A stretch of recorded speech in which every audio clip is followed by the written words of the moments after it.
नमस्कार विद्यार्थी मित्रांनो, आज आपण इयत्ता 8वी सामान्य विज्ञान पहिलं प्रकरण सजीव सृष्टी व सूक्ष्मजीवांचे वर्गीकरण यामधील शेवटचा मुद्दा क्लासिफिकेशन ऑफ मायक्रोब्स अगदी सविस्तरपणे पाहणार आहोत। सूक्ष्मजीवांचं वर्गीकरण हे पाहत असताना आपण पृथ्वीवरील एकूण सजीवांच्या मध्ये सूक्ष्मजीव सर्वाधिक संख्येने आहेत त्यांची पुढील प्रमाणे विभागणी करण्यात आलेली आहे। Among the living organisms, microorganisms are largest in number. Hence, they are classified as follows. मायक्रोऑर्गॅनिझम म्हणजे सूक्ष्मजीव, त्यांचं दोन गटामध्ये वर्गीकरण केलेलं आहे। अधिकेंद्रकी म्हणजे प्रोकॅरियोट्स, दृश्य केंद्रकी म्हणजे यूकॅरियोट्स।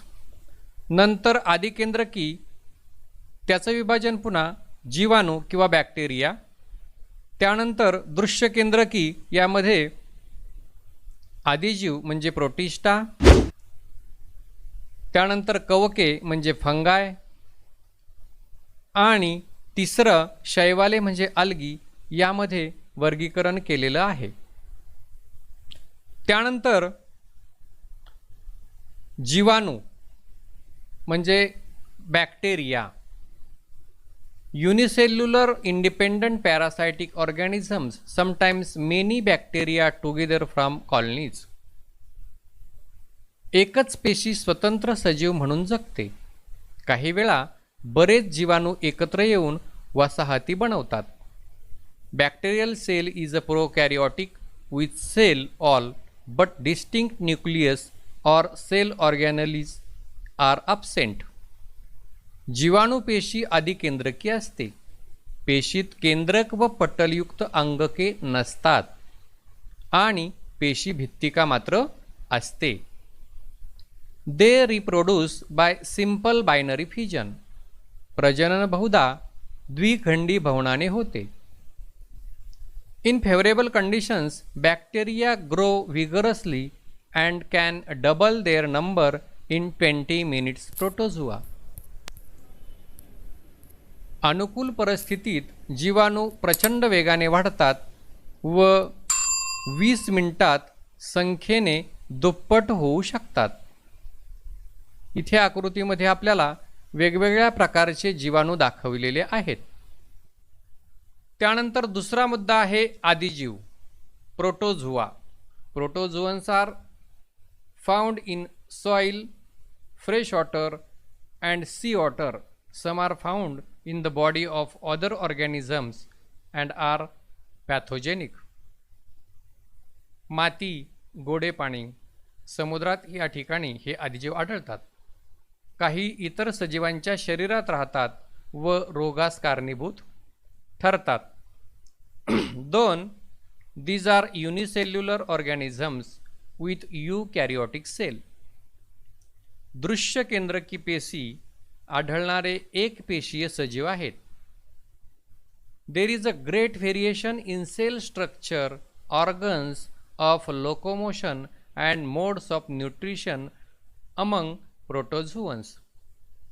प्रोटोझोआंच्या पेशी रचना, हालचालींचे अवयव, पोषण पद्धती यामध्ये विविधता आढळते। Which organisms reproduce by simple cell division? Amoeba paramecium free living in dirty water. Entamoeba histolytica causes your business plasmodium. Vivax causes malaria. Euglena is autotrophic. प्रजनन द्विखंड पद्धतीने होते। उदाहरणार्थ अमिबा आणि पॅरामेशियम गढूळ पाण्यामध्ये आढळतात। स्वतंत्र जीवन जगतात त्या आणि एंटाबिमा हिस्टोलिटिका यामुळे अमांश रोग होतो। त्याचबरोबर प्लाझ्मोडियम व्हायवॅक्समुळे मलेरिया होतो आणि युग्लिना मात्र या ठिकाणी काय आहेत, त्या स्वयंपोषी आहेत। त्यानंतर तिसरा मुद्दा आहे कवके.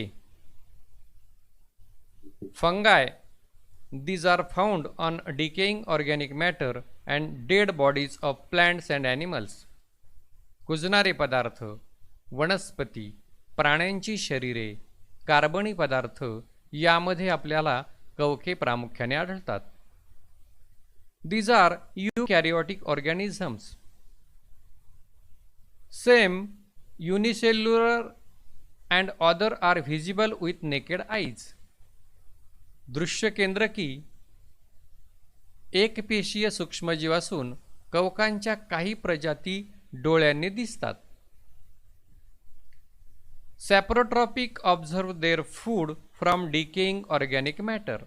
मृतोपजीवी असून कार्बनी पदार्थापासून अन्न शोषण या ठिकाणी त्या करतात. They are reproduced sexually and asexually by cell division or by budding. For example, Baker's yeast, Candida, mushroom. प्रजनन जे आहे ते लैंगिक पद्धतीनं आणि विखंडन किंवा मुकुलायन अशा अलैंगिक पद्धतीने होते. उदाहरणार्थ ईस्ट, आळंबी म्हणजे मशरूम आणि कॅन्डिडा. या ठिकाणी तुम्हाला इथं कवकाची रचना कशा प्रकारची, आंतररचना कशा प्रकारची आहे ती दाखविलेली आहे. त्यानंतर आपल्याला चौथा मुद्दा बघायचा आहे, अल्गी किंवा शैवाले. They are aquatic eukaryotic unicellular autotrophic organisms. शैवाल पाण्यात वाढतात, दृश्य केंद्रकी असतात आणि एकपेशी असून स्वयंपेशी सजीव सुद्धा यामध्ये आहेत. Photosynthesis is carried out with the help of chloroplasts present in the cell, for example, chlorella and Chlamydomonas. पेशीमध्ये हरित लवकांच्या सहाय्याने प्रकाश संश्लेषण करतात. उदाहरणार्थ क्लोरेला आणि क्लॅमिडोमोनास. Very few species of algae are unicellular.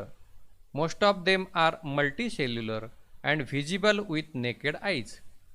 शैवालांच्या थोड्या प्रजाती एकपेशी आहेत, तर इतर सर्व शैवाले बहुपेशी असून नुसत्या डोळ्यांनी दिसतात. त्यानंतर पाचवा मुद्दा आपल्याला दिलेला आहे, व्हायरस किंवा विषाणू. Generally viruses are not considered as a living organisms. They are said to be organisms at the age of living and non-living. They are studied under microbiology. विषाणूंना सामान्यतः सजीव मानले जात नाही किंवा ते सजीव निर्जीव यांच्या सीमारेषेत आहेत असं म्हणतात. मात्र त्यांचा अभ्यास सूक्ष्म जीवशास्त्रामध्ये केला जातो. Viruses are extremely minute, that is, there are 10 to 100 times smaller than bacteria and can be seen only with electron microscope. विषाणू हे अतिसूक्ष्म म्हणजे जीवाणूंच्या 10 ते 100 पटीने लहान असतात आणि ते फक्त इलेक्ट्रॉन सूक्ष्मदर्शकानेच दिसू शकतात. They are found in the form of independent particles. Viruses is a long molecule of DNA or any covered by protein coat. स्वतंत्र कणांच्या स्वरूपामध्ये ते आढळतात. विषाणू म्हणजे DNA किंवा RNA पासून बनलेला लांबलचक रेणू असून त्यांना प्रथिनांचे आवरण असते. या ठिकाणी त्याचा लांबलचक रेणू आपण या ठिकाणी दाखवलेला आहे आणि इथे आपण कोरोनाचा विषाणू कशा प्रकारचा असतो तो या ठिकाणी आपण दाखविलेला आहे. त्यानंतर वनस्पती व प्राण्यांच्या जिवंत पेशीतच ते राहू शकतात व पेशींच्या मदतीने विषाणू स्वतःची प्रथिने बनवतात व स्वतःच्या असंख्य प्रतिकृती निर्माण करतात. त्यानंतर यजमान पेशींना नष्ट करून या प्रतिकृती मुक्त होतात व मुक्त विषाणू पुन्हा नव्या पेशींना संसर्ग करतात. म्हणजे viruses survive only in living plant or animal cells and they produce their own proteins with the help of post cell and create their numerous replica. Then they destroy the host cell and become free, these free viruses again infect new cells. त्यानंतर viruses cause many diseases to plant and animal. विषाणूमुळे वनस्पती व प्राण्यांना विविध अशा प्रकारचे रोग झालेले दिसतात. आपण या ठिकाणी टोमॅटोचं जे काही झाड आहे त्याचे पानं या ठिकाणी कर्लिंग झालेले आपल्याला दिसतात.